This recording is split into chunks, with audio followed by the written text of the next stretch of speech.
Vortex, I'm debating on whether or not I'm going to play music.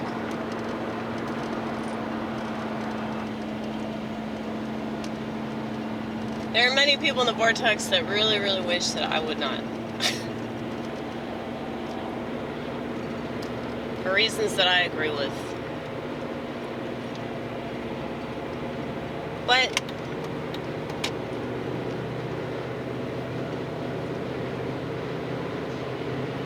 if you want to make good art, you have to make some shitty art.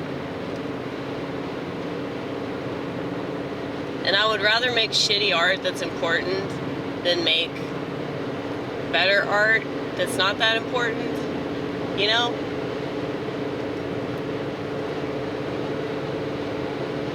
I'm sure that all these videos that I put out are pretty redundant, you know, because I'm saying a lot of the same thing and I'm doing a lot of the same thing. And I know I like to pride myself in, you know, not doing a fucking podcast or having people on my little show, if that's what you want to call this crap that we do. Johnny Stone, this comic friend of mine, he's hosted a few mics. In case you're not familiar with what I do stand-up comedy.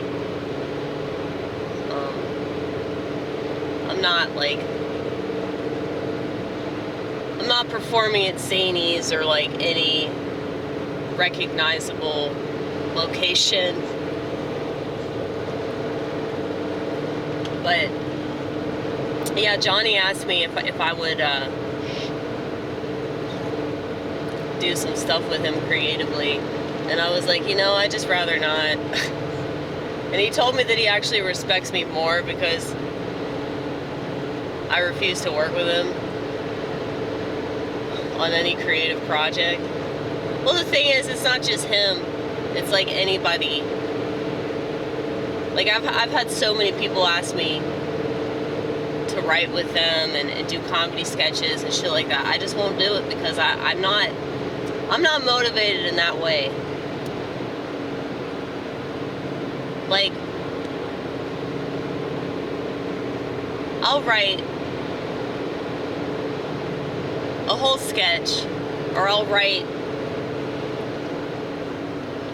like a whole set list of jokes that I think are pretty good, and you know, sculpting a set, it's a lot like you know, making an album, like a music album. You know, like certain jokes go certain places, it just makes more sense. But I don't know, I can't be very successful doing that. And I think the reason for that is because it's just boring to me. I'm not saying it's boring in general, because many, many, many people out there can pull this off. I'm not one of them because that's not how my brain is structured. And I would rather just accept the way that I am than try to force myself to do it the way that everybody else does it.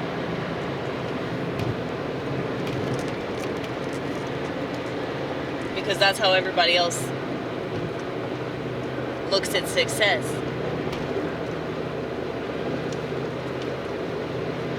Well, maybe I don't want to be successful.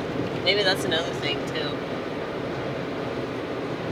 Because, you know, I don't pretend to be anything I'm not. I don't pretend that, oh, my YouTube channel is getting anywhere. I know that it ain't getting anywhere because I don't want it to get anywhere.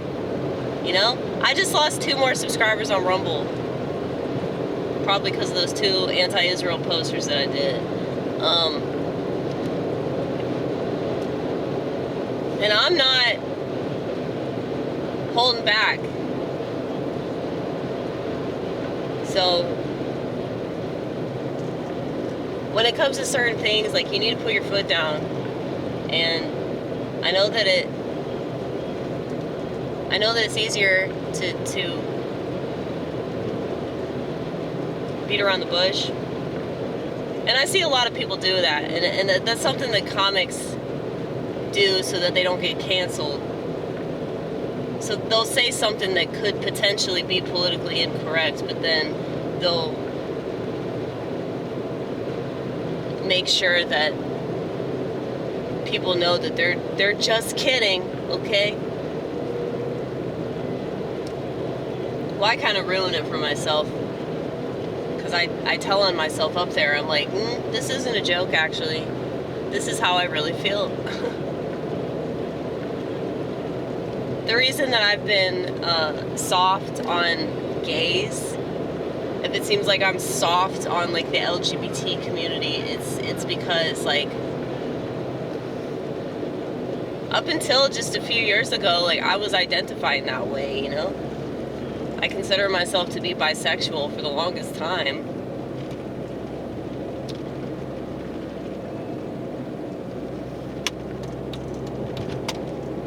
But the thing is, you don't have to identify a certain way to be that way. Like, I have this friend of mine who's obviously gay, and he still hasn't come out of the non-existent closet since they bulldozed that shit.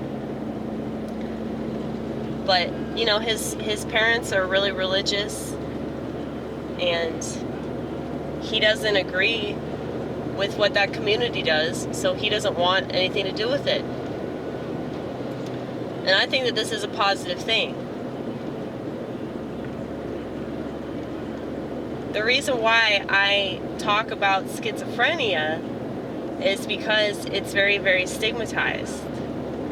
Autism is not stigmatized. Okay? None of this other stuff is stigmatized. You want to talk about neurodivergency? Why don't you ask those neurodivergent people that are acting like they're so cool and they're so interesting? Why don't you ask them their feelings on schizophrenia? I guarantee you they're probably not going to have the same opinion of that as they do autism, even though it's very similar.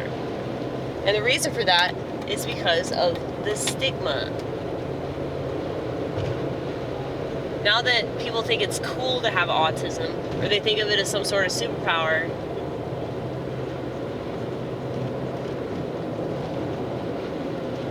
it's like they want to brag about it. I don't know, I just think it's stupid. I don't brag about schizophrenia, it's just the way it is, you know? I accept it about myself, but I also know that it's difficult too. It's a quadruple-edged sword, as I've previously stated.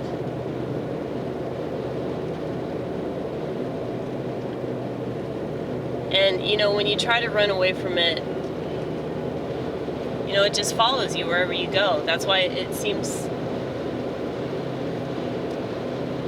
a lot more pragmatic if you just fucking face it, you know?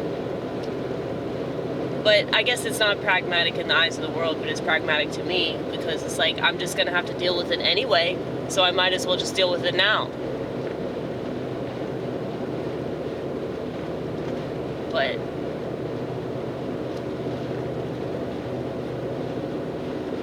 anyway,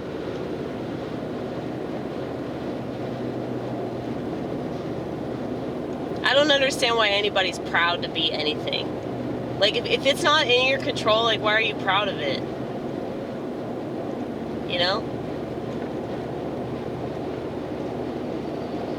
But, like, I guarantee you, like, if I started making bumper stickers with a fucking jigsaw puzzle piece and talking about schizophrenia, like, people would not be cool with that, man.